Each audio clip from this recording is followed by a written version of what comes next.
In today's video, I'm going to teach you how to make full screen video in CapCut.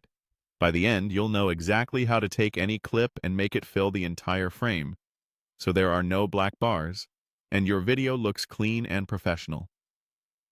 Start by opening CapCut and heading into a project so you can see the timeline at the bottom and the large preview canvas in the center.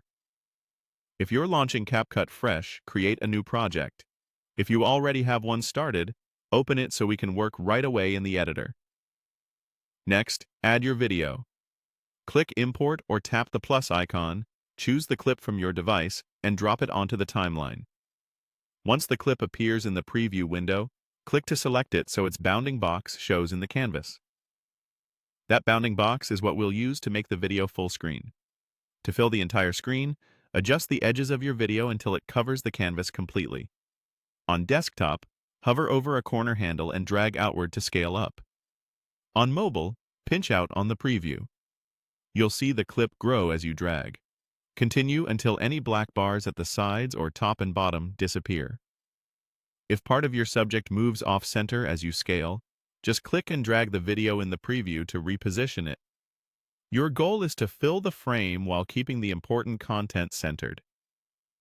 If your video's shape doesn't match the canvas, say you're placing a vertical clip on a horizontal canvas, filling the screen means you'll need to zoom in enough to remove the bars, which can crop some areas of the clip.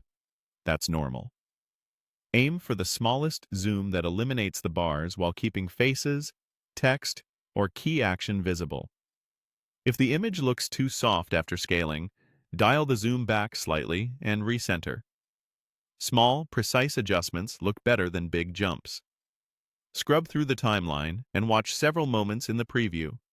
As subjects move, you may need to pause and nudge the framing so nothing important gets cut off. Use the preview to check corners and edges. A quick pass now saves surprises later. If you notice any unintended rotation or tilt, reset rotation to keep the edges aligned with the frame. When everything fills the canvas cleanly, play it back to confirm there are no black bars, and the composition looks balanced from start to finish. That's all there is to it. Open CapCut, add your video, and adjust the edges until it fits the screen for a crisp, full-screen result.